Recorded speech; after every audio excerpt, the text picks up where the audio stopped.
Morning is in unified command between 8 agencies across 2 counties, both Napa and Sonoma County. We are one of 23 large fires, major fires burning across the state right now.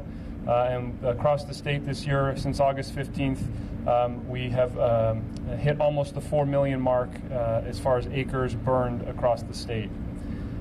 Currently on the glass fire here in Napa and Sonoma County, the fire is 60,148 acres.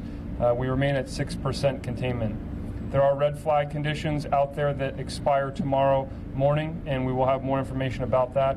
Currently, we have over 2,500 firefighters assigned to this incident on 24-hour shifts. That does include 22 helicopters as well. With that, I'll hand it over to CAL FIRE Incident Management Team 3 Operations Section Chief Mark Brunton for an operations update. Good morning. So the fire has been split into 2 zones. We have an eastern zone, which encompasses predominantly Napa County, western zone, predominantly Sonoma County. Due to some operational needs and due to the complexities in the far part of the eastern zone, we brought in the western part of Napa County under the western zone. Just for our overall management of the incident and supervision. So moving at the eastern zone, we have had some fire impinging upon the outskirts of the city of Calistoga. Due to the topography and so forth, it's been very difficult for us to place good direct control lines in there. So we've had to go structure by structure, prepping those structures and preparing and extinguishing fire as we can in that area. There was one structure this morning that was damaged by the fire, but not fully destroyed. So we are continuing to work heavily in that area.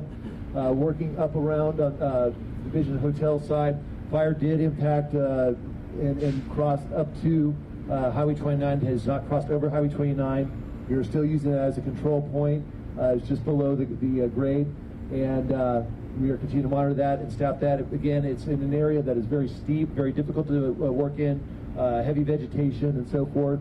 So again, that's been a challenge for us, along with Division Hotel. Again, chunking away, large fire front, and again, area very difficult and tough to work in.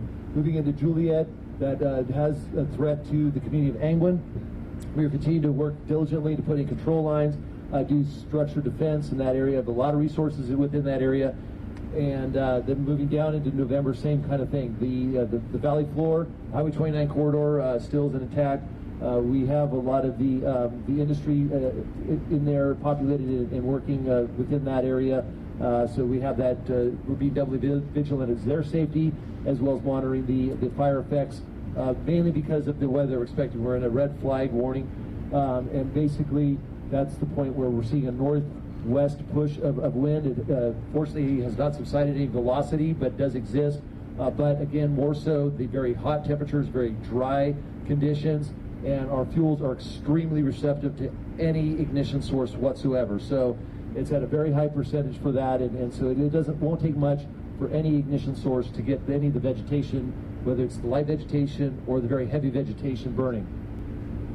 On the south part, moving towards Oakville and the Division Uniform area, we have some control lines going direct onto the fire there. We're continuing to work into that direction. We have a contingency line that's being constructed along the ridge top and taking advantage of the topography there. We're taking advantage of some of the control lines from the 2017 fire that we're very well aware of, and that we're starting to utilize those to give us a secondary containment line and go in as direct as we can, and that we're diligently working in that area.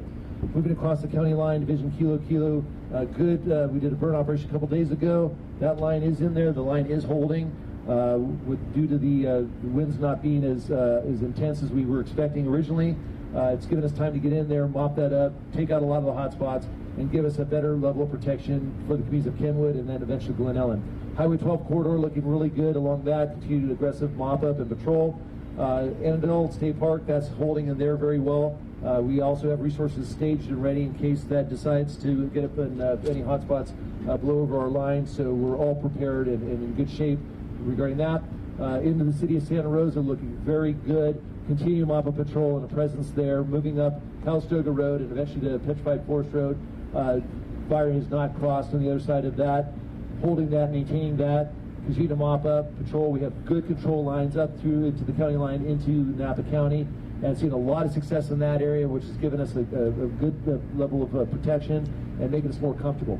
Overall, the weather conditions are such that with the hot and dry weather, one of the positive things with some of the wind flow, especially in that part of the fire, it's opened up a greater window of opportunity for us to fly, and we've been able to fly aircraft into that area. We have a mobile retardant base in Angwin that allows our helicopters to dip that retardant, the same stuff that's used on the fixed-wing aircraft, to help us check up the spread of the fire. It doesn't completely extinguish it, but gives us a great opportunity to slow the fire's advance so we can get their boots on the ground and take care of that issue.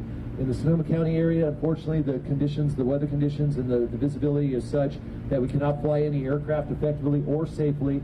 So fortunately, we haven't had much of a need. So it's fortunate that if there were bad air conditions, it's in the area that we don't have the greatest need, but where we do have the greatest need, we are flying aircraft in the small windows of opportunity the most we can and the best we can. Speaking next from the city of Santa Rosa is Police Chief Ray Navarro.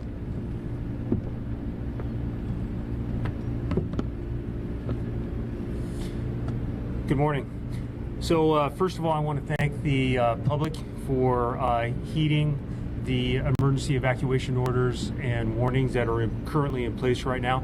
And I want to thank our mutual aid who are officers who are coming from San Francisco Police Department and San Francisco Sheriff's Department, helping us keep the areas safe. We continue to have good news regarding the law enforcement front. We have had no looting arrests or burglary incidents at all within the city of Santa Rosa. We are continuing to have people trying to enter the area, and so we ask that you continue to stay away from the evacuation areas, as our officers have a specific mission to keep people out, to keep the community safe, and also our public safety that are in those areas. It is still dangerous, and we will be addressing unlawful activity in those areas. That includes some of the activity that we're having to address right now are people trying to remove barricades, people driving in, and people walking into these areas. And every time we do, I know I sound like a broken record, but it's very important to understand that it takes away our resources from some of the other things that we have to do, not only in the burn areas, but also throughout the city. It's entirely understandable that that people want to get back to their homes, and we are working diligently right now with the rest of the people that you see on this platform to do what we can, and we are working to get that done as quickly and as efficiently and as safely as possible. We're asking you to remain patient for just a little while longer while our teams continue to assess the dangers in these particular areas. Once it is safe to do so, we will provide notification to residents on any type of efforts of repopulation through our social media accounts.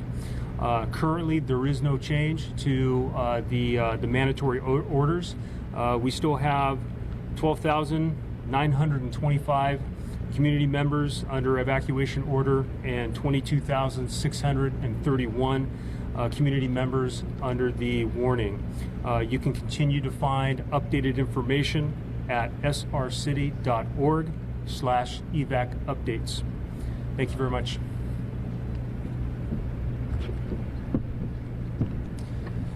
Next from the City of Santa Rosa Fire Department is Fire Chief Tony Gosner.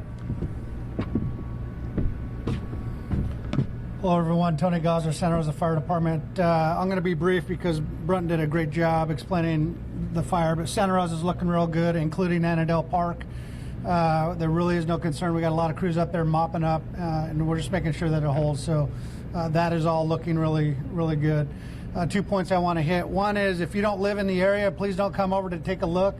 While we have a ton of equipment, heavy equipment, fire engines and everything else that are constantly going back and forth to camp, and just creates extra drive time for all of us, and it's just not safe for you to be over there. So please, if you don't live over there, please don't come over to take a look. We just keep the area clear for us. If you do live over there, and you don't need to be out and about, please don't be out and about. We got one more day of red flag weather to get through. It ends in the morning. That doesn't mean the threat is over. It just means that the winds are gone and the humidities are coming back up, which is all good.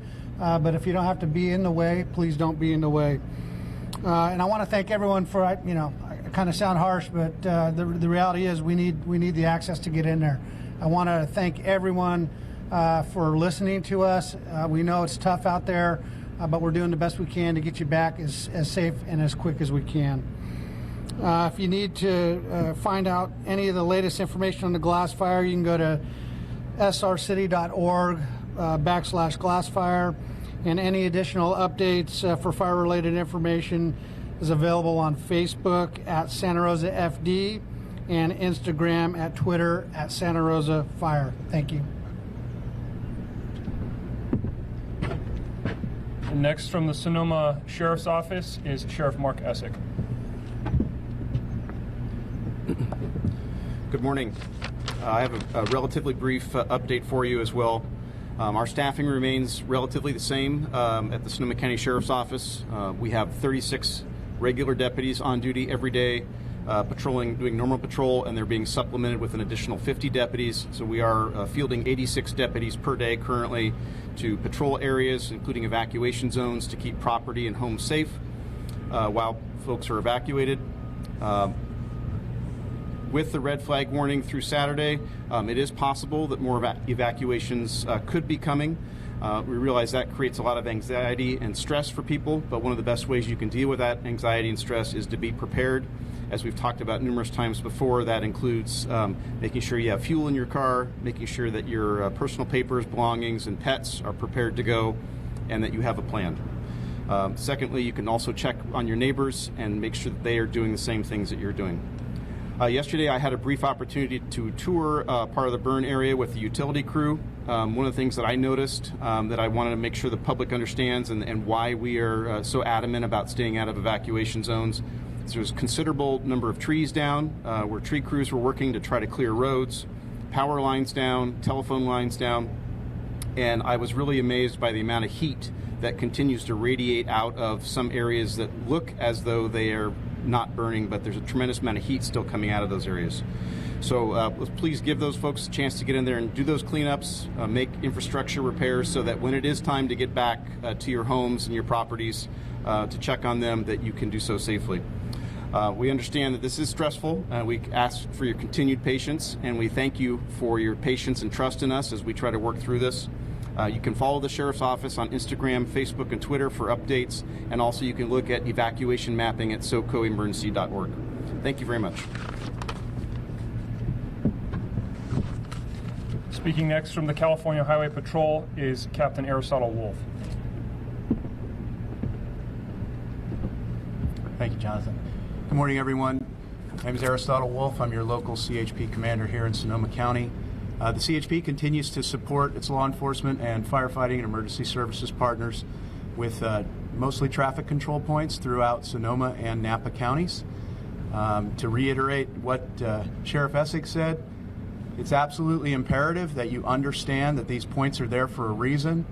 Even if it's not in a burn scar area, there are reasons these places are closed. If it is in a burn scar area, it's most likely extremely dangerous to try to enter. People have been very understanding about that, and we really appreciate it. But we're going into the weekend where different folks have different travel plans, and these are normally at routes that are very popular to travel on the weekends. They're simply not available. Highway 29, much of it is closed in Napa, along with the Silverado Trail. Highway 12, Arnold Drive, Calistoga Road, much of it's closed. Those are places that you may think you can travel normally. It's just not a good weekend for it, so please keep that in mind. Thank you for your support, and we'll talk soon. Next from the CAL FIRE Sonoma Lake Napa unit is Unit Chief Shauna Jones. Good morning. First off, I just want to say thank you for tuning in. A lot of information is being shared here today, and I have a bit more. Damage inspections were reported today at 30% of the land has been covered doing these inspections. We're at 558 destroyed structures and 108 damaged structures. CAL FIRE, when we have incidents such as this, we order what we call our DINS teams. They are damage inspection teams. They are CAL FIRE teams that have specialized training and use specialized software and then ground truth areas of impact inside the perimeter of the fire and along the edge of the threatened areas. They determine whether the structure has been damaged or destroyed, and this serves two purposes. First off, the data that we collect is given to our counties and cities in order for them to start the recovery process. Secondly, we collect data that allows us to determine the type of structure, the type of building materials, the type of roofing, all of the materials for building that structure, what that was, so that we, as a department, the State Fire Marshal and CAL FIRE can both work together to better serve and provide expectations for building materials for future. Right now, the fire, as I mentioned, is 30% that they move through 30% of the land to do these damage assessments. It's a large fire, and you know that. I know it's had an impact on all of you, and we're doing as fast as we can to get those damage inspection information out so that you can find out what the status of your home is, in addition to putting the fire out and getting you home as quickly as possible. I'd like to say that we have a long way to go. This fire is only 6% contained. It's 60,000 acres plus. So I'm asking for your patience. We all are. I want you to please continue to monitor your alert and warning systems. We still have some fire weather. We still have a lot of active fire. You need to really have your heads up and really pay attention. I ask for you to take a look at readyforwildfire.org. Not only is that for preparing you to leave, but also there's information in there when you actually get to come home. So please take a look at that. And my heart is with all of you, all the evacuees. I want to say thank you very much to all those that are supporting in the field, not just the folks behind me, but all the folks that are not listed in our unified command. Those are supporting our evacuees. I greatly appreciate it.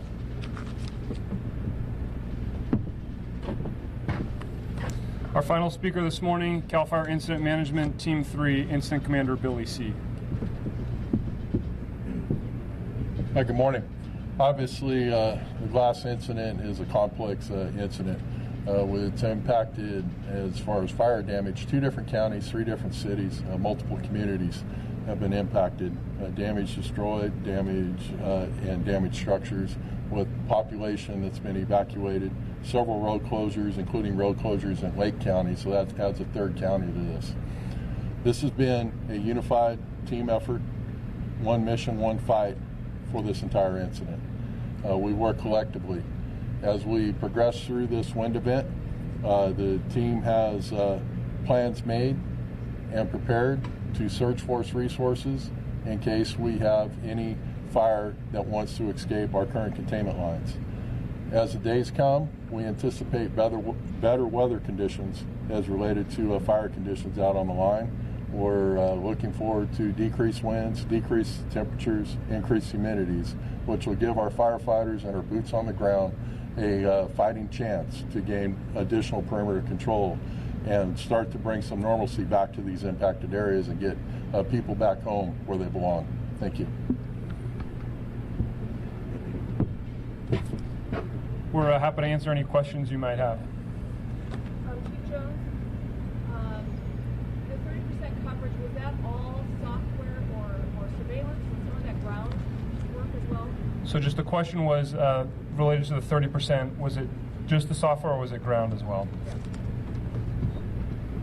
So the damage inspection teams have covered 30% of the entire area of our fire.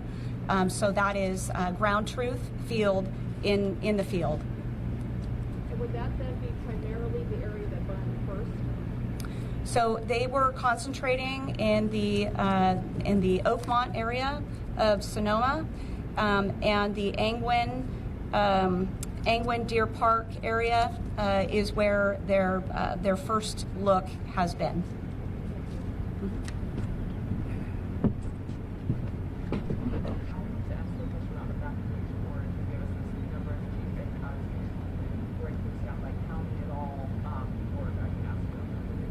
Yeah, so specifically, what are the evacuation number of evacuees by county? We can get you that after the press conference. Absolutely.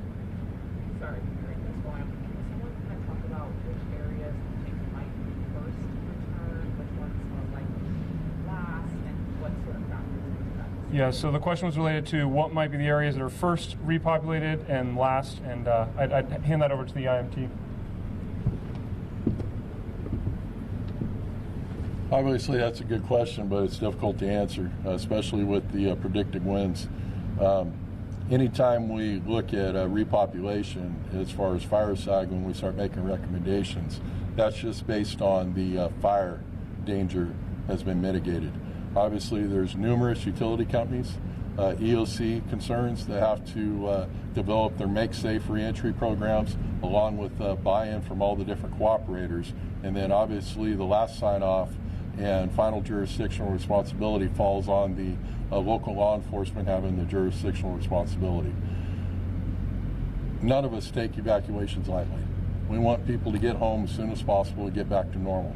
So as soon as we can make it safe, work with all our cooperators to get people home, we will do so.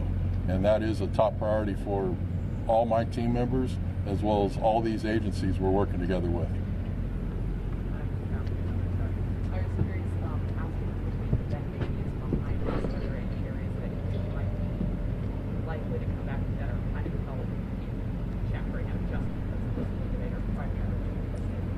So the question was related to after this wind event is concluded in relation to evacuations, areas that are likely to be repopulated after this wind event is...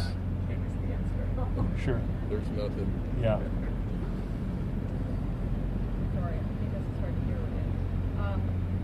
Can anyone walk us through what the meteorologists are telling you now about sort of not hour by hour necessarily, but what we're anticipating from now until tomorrow in terms of when we're going to see the wind issues peak, whether there's been a change in terms of the elevation of the wind? Just specifics about weather over the next 24 plus hours, and Chief Brunt will be best for that. So on all of our vegetation fires that we have, incident management team assigned, we have also an incident meteorologist assigned directly to that incident, and they're highly qualified, highly trained individuals, not only as meteorologists, but also in particular with regards to fire and how that meteorology and fire science mixes. So on this one, again, we have our meteorologists. We work hand in hand with them. In fact, in our operations trailer, they sit side by side with us. So we use them as a valuable resource. And every day, our troops are briefed directly from the mouth of that incident meteorologist. And throughout the day, throughout the hours and the minutes, literally, even before he walks in to give a briefing, he's checking the latest and greatest based on the science. So with the red flag warning, not only is it that individual that makes the decision, but it's a group of meteorologists in that geographic area. So in this particular area, they consult with a variety of the National Weather Service offices. This one is the Monterey office, and they also consult even with the Sacramento office and the Eureka office. So that way they have a really good brain trust of those folks to look at the conditions, forecast current and expected. So in this particular case, there's a consensus that a red flag warning was warranted due to the hot temperatures, dry conditions, and the expectation of some winds. The winds, it's really tricky to kind of really predict, but there was a consensus among the group that there would be some increase in velocity of the winds, the direction of the wind being from the northwest. And so with all that combined, we look at it and build our strategy and tactics and expected weather. And so we've done that so far. And like any type of meteorology, even though it's a bit of a science, it is a practice of an art. And so it's not always 100% accurate. But our meteorologist does keep us in tune anytime there are changes. So far, we have not seen the velocity of the winds that we were expecting. We have seen the flow of the wind coming from the right direction that has been predicted. We are expecting that the wind will increase this evening more than we've been seeing lately, but not a significant increase. And again, the topography drives that. We're in valley areas, so they're like funnels, and they will funnel the wind direction. We have high peaks such as Mount St. Helena, Veeder Mountains, Mount Sonoma, those kind of areas.